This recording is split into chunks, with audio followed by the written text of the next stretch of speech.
วันนี้ทั้งวันละก็ได้มาอัปเดตเบิ่งครอบครัว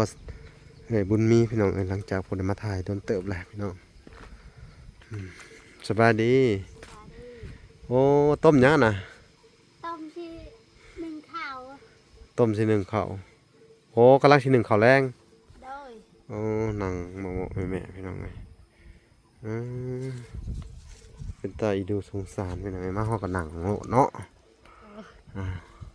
ไปทางใดเลยลูกเต่า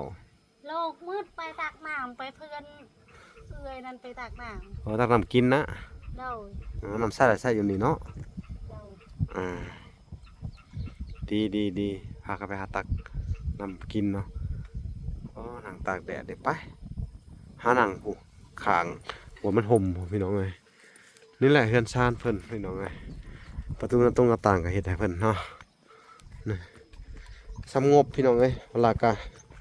เฮ็ดสงบมีเนาะสักเสียจังไดพี่น้องเลยดีละเพิ่นได้สำเนียพี่น้องเนาะอันนี้กะงบทางผู้ใหญ่ที่ช่วยเหลือพี่น้องเลยแรกๆก็เป็นเมตู้ที่ตั้งไว้500พี่น้องเลยที่เหลือกะมีหลายๆคนเพิ่มเติมเข้ามาเนาะพี่น้องเลยจึงได้ขนาดนี้เนาะก็คือทำเมตู้ USA กะผู้ที่ช่วยเหลือเพิ่นกะโอ้ยพี่น้องเลยเนาะต้องขอโทษขออภัยนำเมตู้เพิ่นเนาะคือว่าปัจจุบันนี่เพิ่นก็เข้าห้องหมอพี่น้องเลยจักเสียจังใดเนาะผู้ที่ช่วยเหลือเจ้าเด้อคือทางแม่ตู้ค่ะเพิ่นก็ได้ไปผ่าตัดแก้วหูแล้วก็กินยาคุมแล้วก็ไปห้องหมอแล้วก็สิได้พอกเลือดพอกหยังพอกไตอีกโอ้ยนอนเป็นไตดูเพิ่นเนาะผู้ที่ช่วยเหลือเจ้าเด้อสาธุเนาะสาธุบุญที่เพิ่นได้เฮ็ดได้สร้างไว้หลายๆหมู่หลายๆบ่อนเนาะคือได้สร้างไว้ครับครอบครัวคนทุกข์เนี่ยเนาะให้ไปปกปักรักษาเพิ่นคุณงามความดีของเพิ่นเนาะขอให้เพิ่นอยู่รอดปลอดภัยเนาะมีอายุมั่นขวัญยืนสาธุเด้อ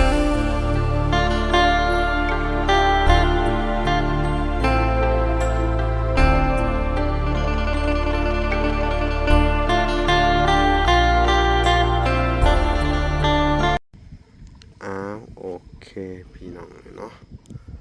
กัดสบายดีพ่อแม่พี่น้องเนาะเบิดสู่คนพี่น้องเลยกันยินดีเข้าสู่ช่อง YouTube เบาละสายบุญคุณธรรมคือเก่าพี่น้องเลยเนาะเส้นเก่าเส้นเคยพี่น้องทักทายสบายดี FC ทางฝั่งไทยและ FC ทางฝั่งลาวพี่น้องเลยเนาะมื้อนี้ทั้งวันละก็ได้มาอัปเดตเบิ่งครอบครัวบุญมีพี่น้องหลังจากผมได้มาถ่ายโดนเติบแล้วพี่น้องสบายดีโอ้ต้มยังนะต้มที่หนึ่งข้าวต้มสิหนึ่งข้าวโอ้กำลังสิหนึ่งข้าวแรงโดยโอ้หนังหมอแม่พี่น้องไงเป็นตาอีดูสงสารพี่น้องมาฮอกับหนังเนาะไปทางใดเลยลูกเต่าโลกมืดไปตักน้ำไปเพื่อนเอื้อยนั่นไปตักน้ำโอ้ตักน้ำกินนะโดยน้ำใส่อยู่นี่เนาะโดยดีพากันไปหาตักน้ำกินเนาะหนังตากแดดเด็กไปหาหนังผู้ขางหัวมันห่มพี่น้องเลยนี่แหละเฮือนชานเพิ่นพี่น้องเลยประตูหน้าต่างกับเฮ็ดให้เพิ่นเนาะสงบพี่น้องเลยเวลากะเฮ็ดสงบมีเนาะสักเสียจังไดพี่น้องเลยดีละเพิ่นได้สำเนียพี่น้องเนาะอันนี้กะงบทางผู้ใหญ่ที่ช่วยเหลือพี่น้องเลยแรกๆก็เป็นเมตู้ที่ตั้งไว้500พี่น้องเลยที่เหลือกะมีหลายๆคนเพิ่มเติมเข้ามาเนาะพี่น้องเลยจึงได้ขนาดนี้เนาะก็คือทำเมตู้ USA กะผู้ที่ช่วยเหลือเพิ่นกะโอ้ยพี่น้องเลยเนาะต้องขอโทษขออภัยนำเมตู้เพิ่นเนาะคือว่า ปัจจุบันนี่เพิ่นก็เข้าห้องหมอพี่น้องเอ้ยจักเสียจังใดเนาะผู้ที่ช่วยเหลือเจ้าเด้อคือทางแม่ตู้ค่ะเพิ่นก็ได้ไปผ่าตัดอันน่ะแก้วหูแล้วก็กินยากินยาคุมแล้วก็ไปห้องหมอแล้วก็สิได้พอกเลือดพอกหยังพอกไตอีกโอ้ยเนาะเป็นไตดูเพิ่นเนาะผู้ที่ช่วยเหลือเจ้าเด้อสาธุเนาะสาธุบุญที่เพิ่นได้เฮ็ดได้สร้างไว้หลายๆหมู่หลายๆบ่อนเนาะคือได้สร้างไว้ครับครอบครัวคนทุกข์ยากเนาะให้ไปปกปักรักษาเพิ่นคุณงามความดีของเพิ่นเนาะขอให้เพิ่นอยู่รอดปลอดภัยเนาะมีอายุมั่นขวัญยืนสาธุเด้อให้ไปปัดเป่าเนาะแล้วไปโปรดไปพายเพิ่นเด้อเนาะสิ่งศักดิ์สิทธิ์ทั้งหลายอยู่ทั้งอันน่ะอยู่ในโลกนี้แล้วซั่นนะเนาะไปโปรดไปพายไม่เท่าแม่ตู้ USA เนี่ยเด้อสาธุเนาะเพิ่นก็บ่ค่อยอยู่ดีมีแห้งได้ผู้ที่ช่วยเหลือเจ้านี่เด้ออาการเพิ่นก็น่าเป็นห่วงอยู่พี่น้องเอ้ยจักเฮ็ดจังไดเนาะเป็นแผลเป็นน้องก็บ่หายพี่น้องเอ้ยแถมยังเป็นตัวใหม่อีกบาดนี้เป็นเลือดอันน่ะบอดี้อีกนะพอกไตอีกบาดนี้เนาะโอ้ยไปไตดูต้นเพิ่นพี่น้องเอ้ยทางเวลาก็เป็นห่วงเป็นใยเพิ่นจนเว้าหยังก็บ่เป็นหยังนี่พี่น้องเอ้ยเนาะไปเฮ็ดเวียกก็คิด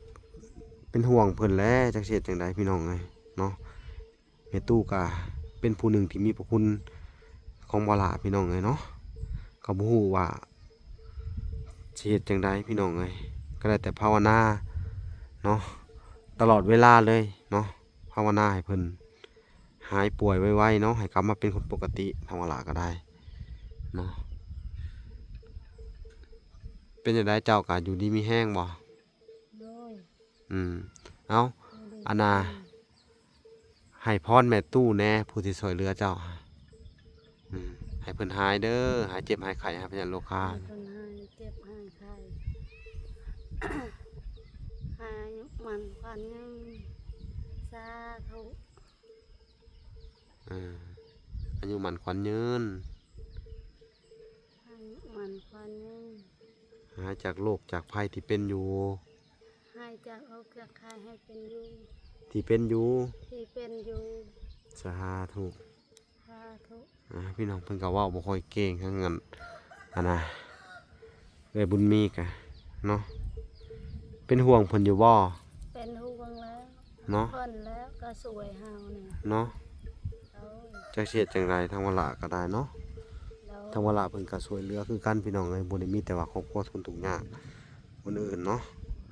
เพิ่นก็มีพระคุณกับบาลาหลายพี่น้องแล้วก็ครอบครัวบาลาหลายพี่น้องจักสิเฮ็ดจังไดต่อมีแต่ส่งกำลังใจให้เพิ่นคือว่าแหละเนาะกินข้าวเที่ยงกับหยังมื้อนี่กินกับหน่อไม้เมนูเดิมๆเนาะทางบ้านเจ้านี่ก็กินกับหน่อไม้ออกแล้วฝนตกบ่สิเนาะออกหลายบ่มันไม่ได้ลายทั้งหมดมันตกแล้วมันซุ่มอยู่ซุ่มแล้วก็หน่อไม้ก็เริ่มออกแล้วยามนี่หน่อไม้นางขาวเนาะหน่อไม้ขาวหน่อไม้อันนี้เอามาแหละเฮ็ดได้กินน่ะหน่อไม้ส่วนหลายที่แกงกินนั่นแหละโอ้หมอกก็ได้เด้บ่ได้เฮ็ดเฮ็ดหมอกหรือว่าสุปจังซี่นะเฮ็ด3อย่างหมอกสุปต้มจำแจ่วเนาะก็กินได้หลายสูตรอยู่พี่น้องเอ้ยเนาะ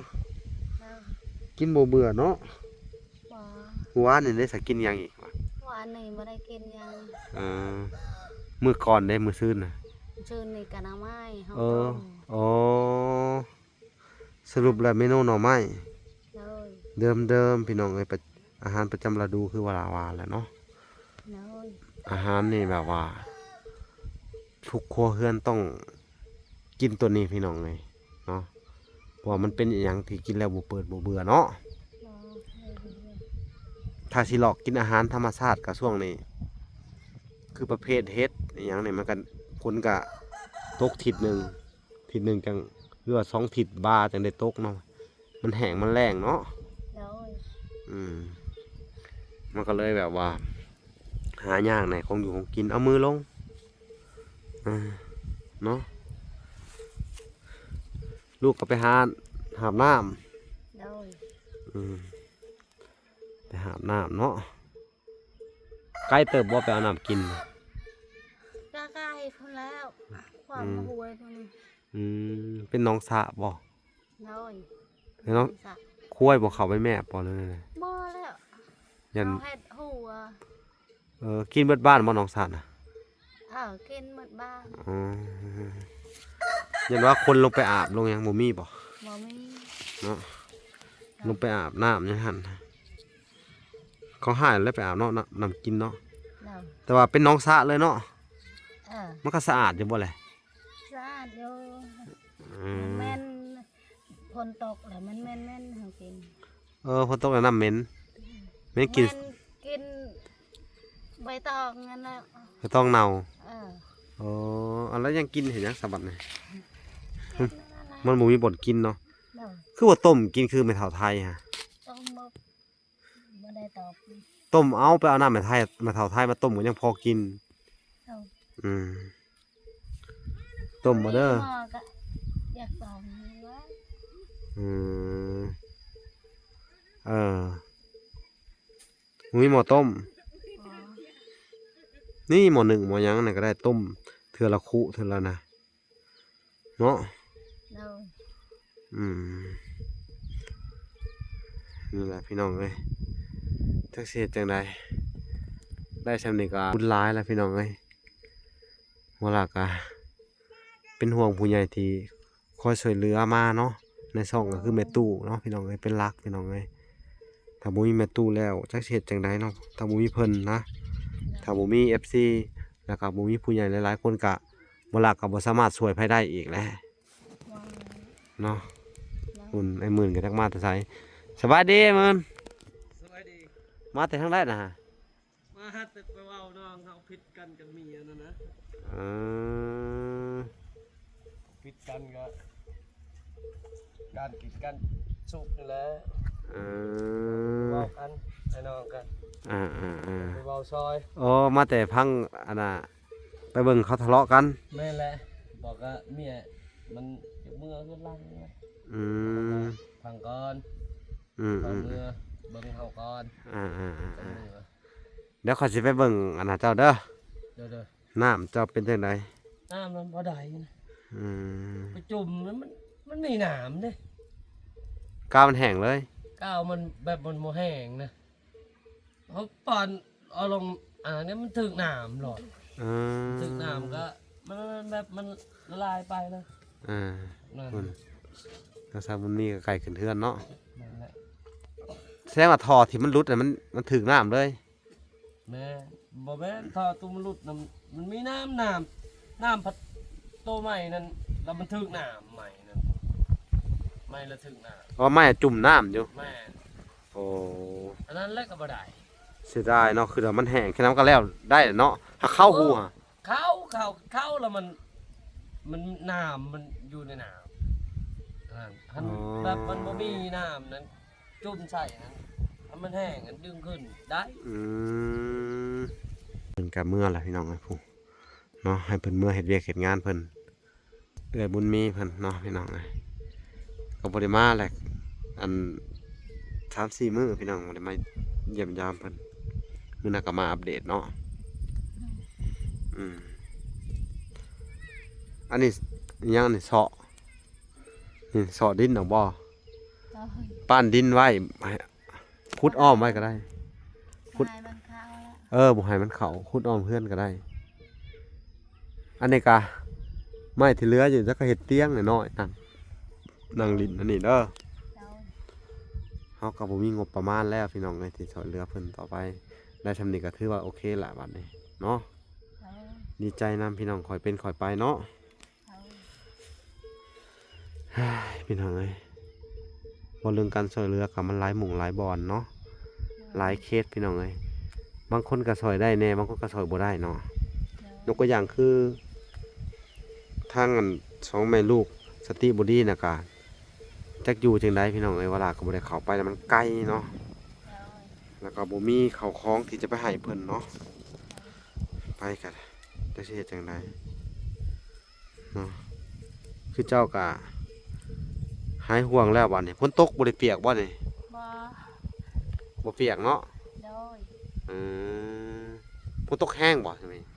คนตกแห้งบางทางเมื่อที่ชมนั้นแห้งน้อยได้เยอะมัน อืม มื บั อ ด มือคือนั่นเลยคอยอยากลอง หึ คอยอยากลองอยู่ที่เด็ด มันเป็นอะไร มันหลบยันไม้นั่นหักสาย บ่ฮักเนาะมันอยู่บ่ไกลเสียงลมก็ลมฮัดแต่นี้นี่ ลมมาที่หุ่น แห้งว่ะว้ออ้อเลยอืมย่านลมบ่ย่านดอกของเจ้านี่ คอยไปย่านอยู่ก็อยู่มันอะบ่ได้คุย มันบ่ ไป ได้ ย่านเตะยันลมนั้นหัก ต้นไม้นี่นะ เออ บ่ย่านบ่ย่านมันไกลกันอันนี้ ฮักละปิ้วมาใส่เจ้าเนาะ เออ เห็นได้สาบัดไหนแล้วพากันลงมาบ่หรืออะไร บ่ได้ดอก พี่น้องไงบ่ต้องย่านดอกอยู่ไปบัดนี้มันแน่นหนาเลยเฮือนอันนี้พังดินเทปูนนี่เนาะ เด้อ มันบ่กลนไปดอกมันก็จากลมแห้งอะไรรอเนาะ เด้อ มาได้ฝนตกก็อยู่สบายอยู่บ่บัดนี้ อยู่สบายนะ อยู่สบายขึ้นเนาะ เด้อ บ่เวียกแล้วบัดนี้นอนนำกัน4-5คนอุ่นขนาดบัดนี้เนาะอุ่นใจเนาะ เด้อ บ่ได้เปียกฝนแล้วบัดนี้พี่น้องเอ้ยเนาะเพิ่นก็มุงดีอยู่บ่บ่ได้หัวบ่ บ่ได้หัว โอเคแล้วสาสำนักพี่น้องเอ้ยผู้บ่ได้ก็ยังมีเด้อเจ้าได้ชำนี้ดีแล้วดีใจนำเด้อ โอ้ยดีใจนะ แต่ว่าอันน่ะพาลูกเฮ็ดลูกหาต่อไปหาอยู่หากินตามธรรมชาติของเจ้าหั่นล่ะเด้อ เด้อ เงินค้ำกะเงินที่เหลือมื้อน่ะก็เก็บไว้น้ำแน่เอาไว้ใช้น้ำแน่เนาะเฮาบ่มีเนาะ เด้อ ถ้าว่าเฮาสิใช้ไปทั่วที่ทั่วแดนมันก็สิบ่ได้เข้าของเนาะ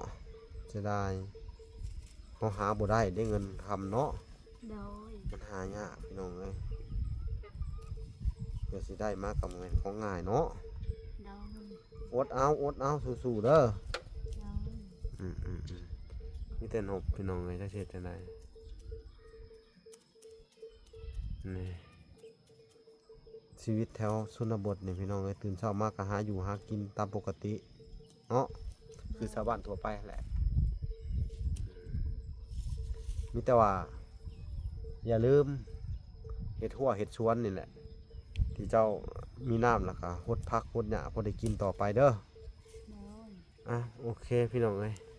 มาเยี่ยมยามเพื่อนเนาะหลังจากขึ้นเทือนขึ้นซ่านแล้วล่ะก็หมูมีแนวเสียนให้เพิ่นแล้วพองบประมาณกับเบิดแล้วเด้อมีแต่มาเยี่ยมมายามกันนี่แหละเนาะ เด้อ โอเคพี่น้องเลยคลิปนี้ก็